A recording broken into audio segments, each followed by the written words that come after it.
Hi అందరికీ. బంగాళదుంప కాకరకాయ కర్రీ ఎలా చేసేదో చూసేద్దాం. ఎంతో టేస్టీగా, సూపర్గా, స్పైసీగా ఎలా చేయాలో చూసేయండి.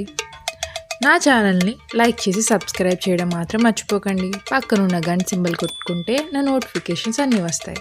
ముందుగా ఆ కాకరకాయలు మంచివి చూస్ చేసుకుని బాగా కడుక్కొని కట్ చేసుకొని పక్కన పెట్టేసుకోండి. ఉల్లిపాయలు, పచ్చిమిర్చి, బంగాళదుంప కూడా కట్ చేసి పక్కన పెట్టేసుకోండి.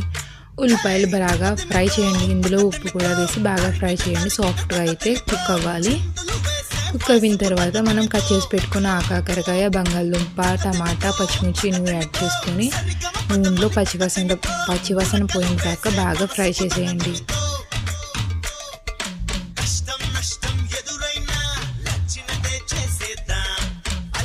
బాగా ఫ్రై అయిన తర్వాత ఇందులో మనం అల్లం వెల్లుల్లి పేస్ట్ అయితే యాడ్ చేయాలి. అల్లం వెల్లుల్లి పేస్ట్ యాడ్ చేసి మరి కాసేపు కలుపుకొని అయితే కలిపేసుకొని ఒక 5 నిమిషాలు మగ్గించేయండి. 5 నిమిషాలు అయిన తర్వాత రుచికి సరిపోయేంత కారం, ఉప్పుని కూడా యాడ్ చేసి బాగా కలుపుకోండి. ఇందులో మీరు పసుపు కూడా యాడ్ చేసుకోవచ్చు. బాగా కలుపుకున్న తర్వాత దీంట్లో వాటర్ని అయితే యాడ్ చేయండి. మరీ ఎక్కువ వాటర్ అయితే వేయవసరం లేదు. వాటర్ వేసి లో టు మీడియం ఫ్లేమ్లో అయితే కుక్ చేయండి. లో టు ఫ్లేమ్లో కుక్ అయిన తర్వాత చూసారు కదా, ఆయిల్ అనేది పైకి తేలిపోయింది. దీని తర్వాత మనం కొంచెం గరం మసాలాను అయితే యాడ్ చేస్తున్నాం.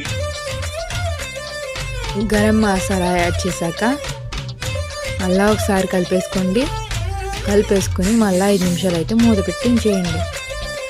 5 నిమిషాల తర్వాత కొత్తిమీర జల్లి